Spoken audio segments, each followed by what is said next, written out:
Michelle's defense of her dissertation proposal. She's been working hard for this, and it's exciting to see the fruits of your labor coming. Thank you. Growing. All right, so we'll hand it off to you. Okay, all right. Well, good afternoon, everyone. I don't know why I'm nervous. I do this all the time, so my apologies if there's a little nerve in my presentation today. I guess that's a testament to how important this research is for me. So I'll start first with the title that most of you are aware of. My research is titled Relocating Race, a comparative historical analysis, and this will be the social, legal, and historical construction of race in Spain and Portugal during the 14th and the 15th century. So I'm focusing on that period of time between 1300 and 1499. All right, so why, you may ask, am I doing research about race in, of all places, Spain and Portugal, and of all time periods, the 1300s to the 1400s? And for me, that is a very important question, so I want to make sure I answer that for you. Race is a problem in our society today. It's an omnipresent problem. It's a system of stratification that affects people nationally as well as globally. And underpinning this issue is the devaluation of Black life, as we can see very clearly in society today when we have discussions about the devaluation of the lives of Black males, with discussions about Black Lives Matter at the hands of police, or when we're talking about the racial stratification and many other systems in our society. For a lot of people, and for a lot of people that are discussed, and I'll get into that when I talk about my literature review, the transatlantic slave trade is a key point in history for the creation of race and its effects in our society. And so the questions for me that are at the heart of the research that I plan on doing is whether or not this case system was created simply to define that group of people who could be owned and the group of people that could be the owners in our societies, and how does that still affect people in our society today. So a lot of scholars that examine the emergence of race making and its products haven't yet fully explored the significance of Spain and Portugal in the constructions of race, its meanings, and these two nations, Spain and Portugal's contributions to the processes of racialization in North America. My research will begin to do that. And because of the lack of examination of these nations, it could leave a flaw in the current definitions or conceptualizations that many scholars have of race.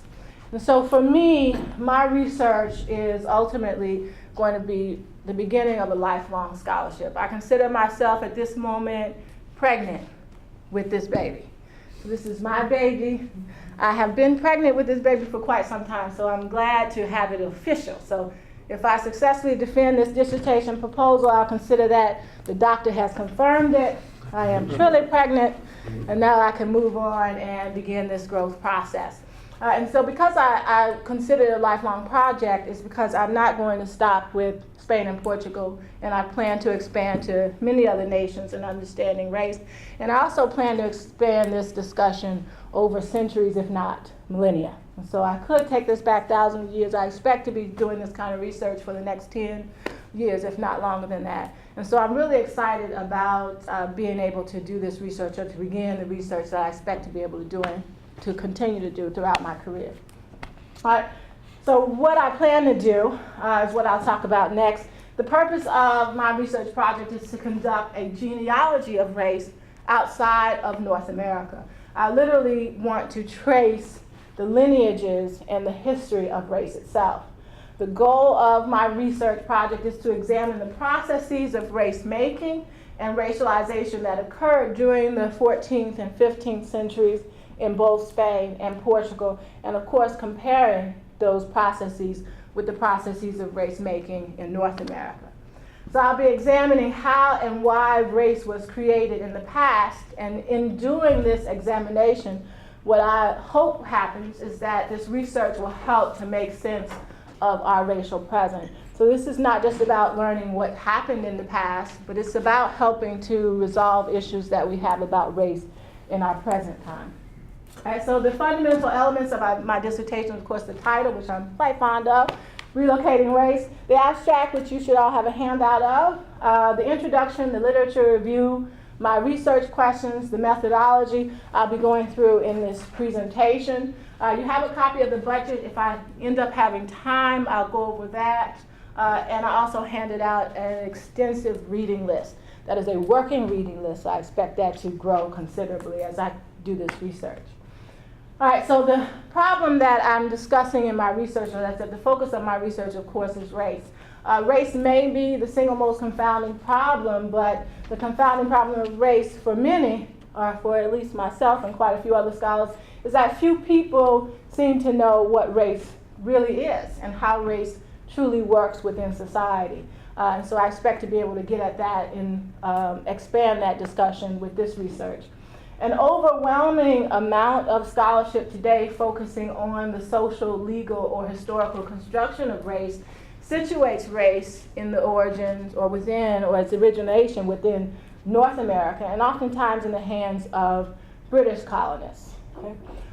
That's something I'd like to challenge with this research as well. Scholarship centered on the origins of race debate, and that's a very popular debate, usually falls in one of two categories. The first category suggests that race is the unthinking result of economic and political systems. In particular, it's the result of the slave trade to the Americas, or the result of capitalism in the Americas, not particularly something that was purposefully done or set out to happen. It's just a product of something else that happened. The other component of that argument is that race and racism were entrenched and fundamental in the creation of North American society. And I do agree with that. I believe that is very integral in understanding race in this country. My question just extends that discussion beyond North America. All right, research that excludes race making prior to colonization of the Americas may provide us with an inaccurate analysis of our racial presence. So I hope to be able to add to the scholarship here and help to understand race a little bit better. And for a lot of scholars, that research focuses in African American studies or African American history or the African diaspora, one of the problems that I see there is that race is often taken for granted. So many will apply race over time, thousands of years, even hundreds of years, and they'll apply our concepts of race today to groups of people in the past.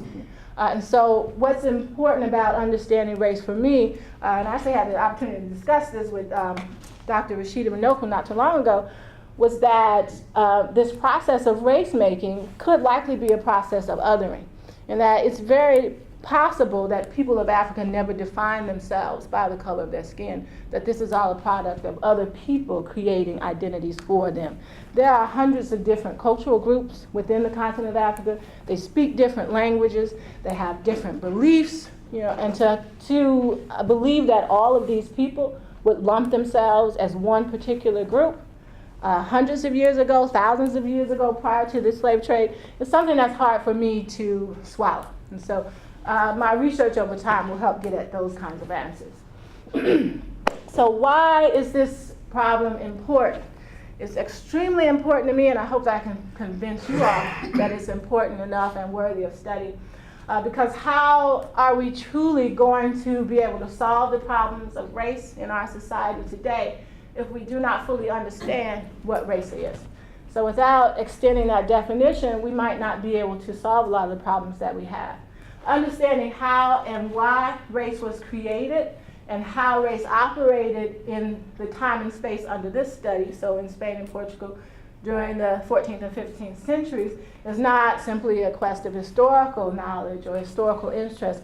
For me, it's going to be able to provide us with answers that may assist in explaining a great deal about our racial present.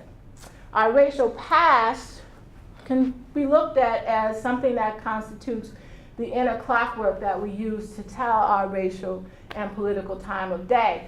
But when our racial compass, or this clock that we use, this compass, this guide, is askew, we may be heading in the wrong direction for reducing or eliminating racial inequalities.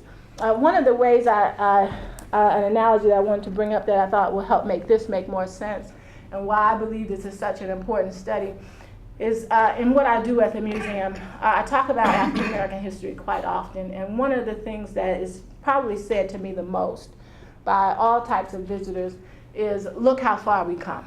Okay? Look at how far we've come. We used to be enslaved, okay? And look where we are now. We have a black president of these United States. We are free. And for me, that's problematic, because when people say that, I look at it as if their measuring instrument is flawed. Because if they are starting this ascension with slavery, okay, and they're starting literally the history of people of African descent in North America with slavery, and you look at their compass, it usually is like, okay, look where we were as enslaved people, and look where we are now. But for me, that instrument is flawed, because when I discuss the history of people of African descent, I go back to ancient Africa. And when I go back to ancient Africa, I see societies with a great deal of political power, with a great deal of economic power, nation-building societies, intellectual societies, societies that taught other nations. And those are the societies I begin to look at when I compare people of African descent in the Americas today. So when I use my measuring tool, I look at where people of Africa were thousands of years ago. And for me, they're up here. And then when I look at where African Americans are today, that's literally down here. Okay? And when I look at where enslavement was, it just be a little bit lower. But still, it is a far cry from where we were even thousands of years ago. And so I look at this problem of race the same way. If our measuring instruments are off when we're discussing race, could we be dealing with the same flawed definitions of what race is today as many people that discuss how much progress African Americans have made if they start that study with slavery? And so that's why, for me, this problem is an extremely important problem that's definitely worthy of study. So in the literature review, I'm going to point out just a few things for you. I got about 3 slides. One is that the discussion of race outside of North America prior to the slave trade is usually discussed as proto-race or even ethnocentrism. So whenever scholars are discussing race outside of North America, they usually minimize it into something that's not the same as or different from or not really race. This is not truly race, this is something else. But for me and scholars such as Ami and Why Not, if race exists, wherever it does exist, it matters. And again, although valid and exceptional arguments have been made on both sides of the origins of race debate, they've left out the discussion of the origins of race outside of North America. And I think that's an important part of this discussion as well. I also wanted to get at some of the evidence that suggests that race did matter in Spain and Portugal in the time under study. Evidence shows that the number of Africans in Europe began to increase so dramatically after circa 1300 that the number of enslaved black Africans began to outnumber slaves of Eastern European origin. So in Europe, the primary groups of people that were enslaved were European.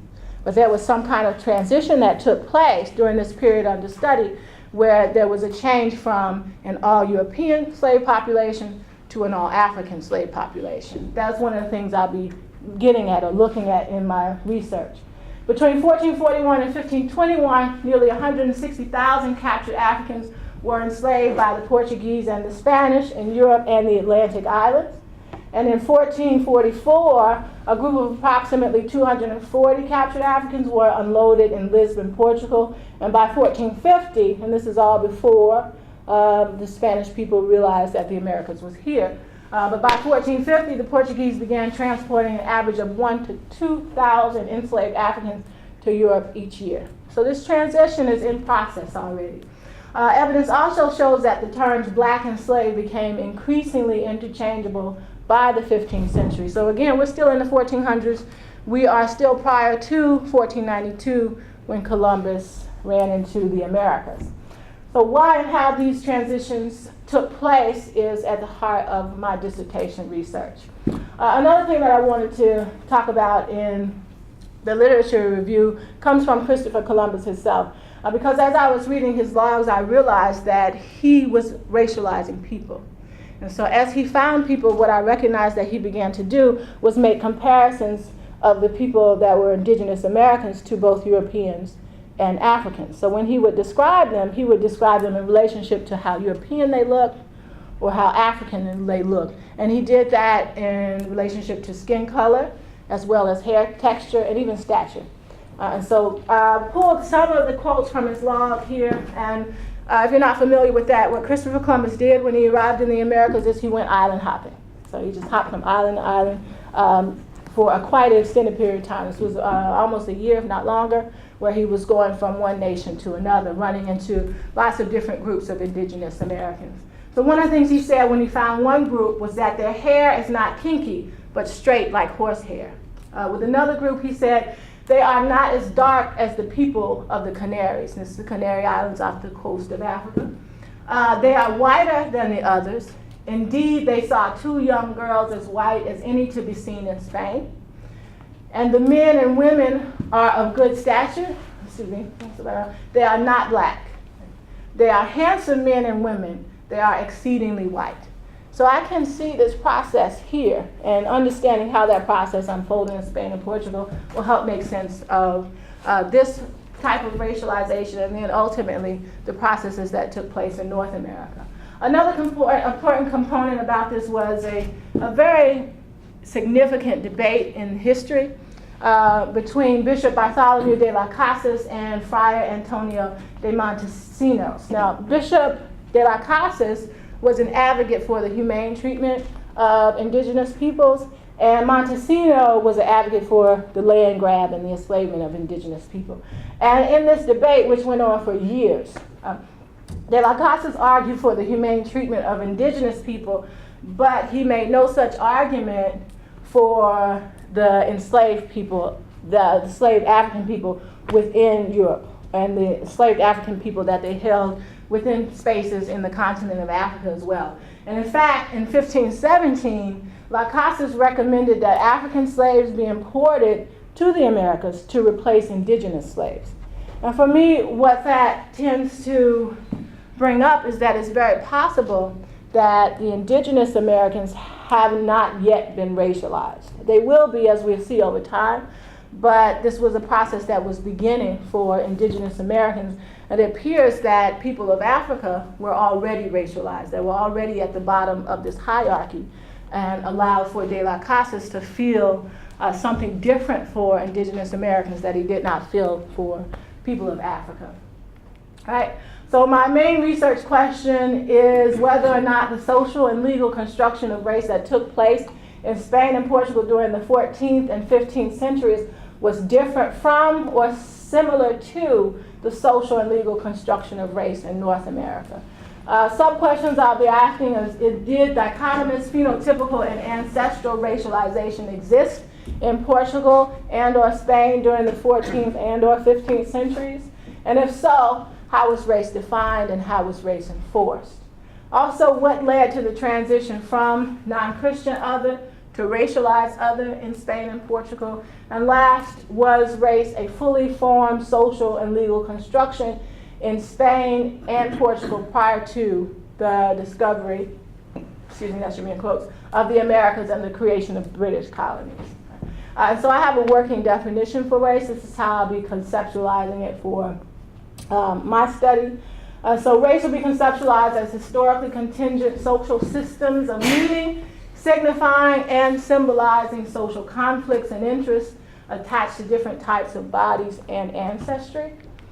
And the method I'll be using to complete this research, of course, is qualitative. This is a comparative historical analysis, and the cases under study here will be Spain, Portugal, and North America, and my main variable is, of course, race.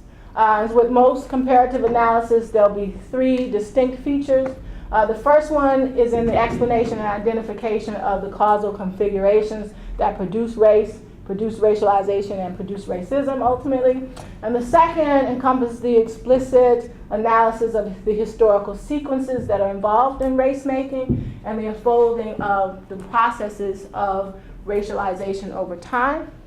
And third, my analysis will engage, as all comparative historical analysis do, in the systematic and contextualized comparisons of the cases chosen for my study, Spain, Portugal, and North America. And I'll do this through a dialogue between the theory and evidence, the theories I chose and evidence.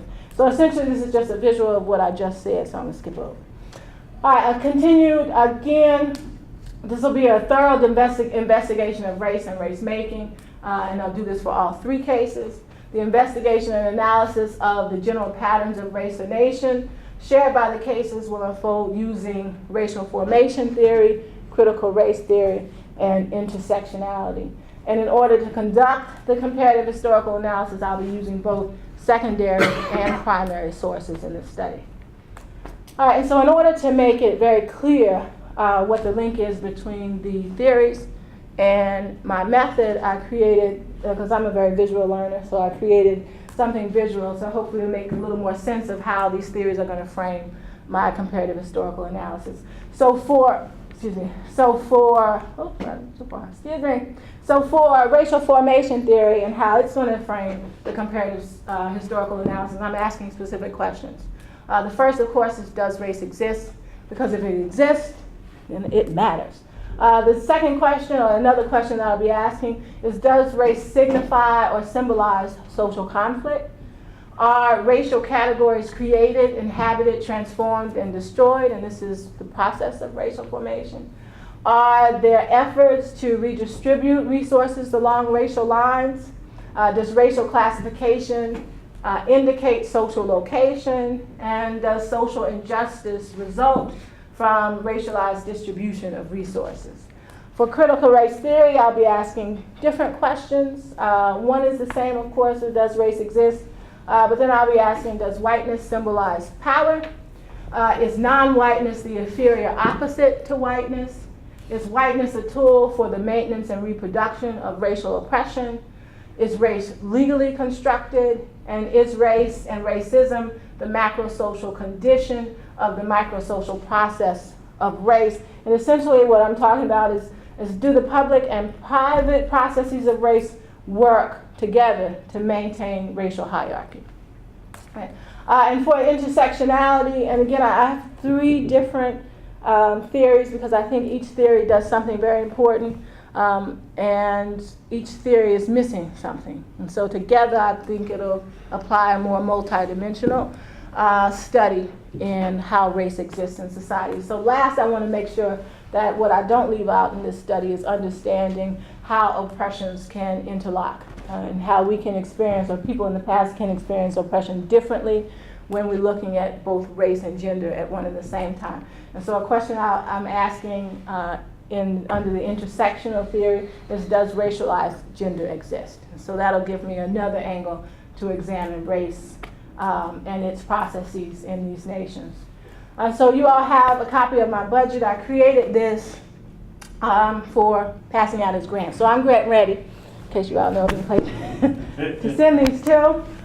Essentially, this budget is the product of having to travel. And so 2 places that I need to go that have a great deal of resources that I need access to and cannot get access to it unless I physically go there is at the Library of Congress and the Schomburg in New York. And so I have to travel to Washington, D.C. and New York. How's it so cheap to go to New York?